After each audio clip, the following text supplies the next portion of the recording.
ایک دفعہ تو میں نے جامع رشید میں بیان کیا, اس میں بڑے بزرگ ٹائپ کے لوگ بیٹھے ہوئے تھے, بہت ہی سنجیدہ مجمع تھا. مجھے کیا پتا تھا اتنے نیک لوگ آئے ہوئے ہیں بیان میں. یار میں تو یہی سمجھ رہا تھا آپ جیسے نیک لوگ ہوں گے اس لیول کے ہوں گے, جتنا میں ہوں اتنے اس ٹائپ کے ہوں گے. وہ بہت ہائی فائی لیول کے لوگ تھے, وہ بہت نیک, سب تہجد گزار ٹائپ کے, بغلے بغلے سب کی صاف, بالکل میں نے دیکھی نہیں لیکن میرا یقین ہے کہ بالکل سب کچھ کلین.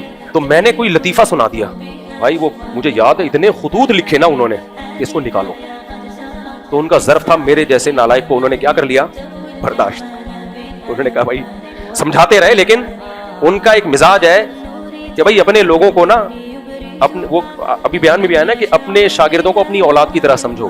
اپنی اولاد کی بڑی بڑی غلطیاں بھی باپ کیا کرتا ہے کہ بھائی جب تک اپنا ہے تو کیا کرنا ہے, تربیت کی اصلاح کرنی. یہ کوئی طریقہ نہیں ہے نکالو نکالو نکالو. تو یہی انہوں نے سکھایا کہ اپنے شاگردوں کو اپنا سمجھو بھائی. جیسے اپنے بچے کو اگر لطیفے زیادہ سنا رہا ہے تو گھر سے ٹھٹا مار کے کون نکالتا ہے کہ لطیفے بہت سنا رہا ہے, نکال دو. ہاں اگر خدا نہ خواستہ باپ کو باپ ماننا ختم کر دے یا کوئی اس طرح کے کوئی ہو تو پھر آپ کیا جاتا ہے. تو وہ ظرف ان کا بڑا ہے, تو ہم جیسے نالائق کو بھی انہوں نے برداشت کر لیا. تو اتنے بے شرم نہیں ہے میرے بھائی کہ ہم جامع رشید ان باتوں کی بیس پہ چھوڑ دیں.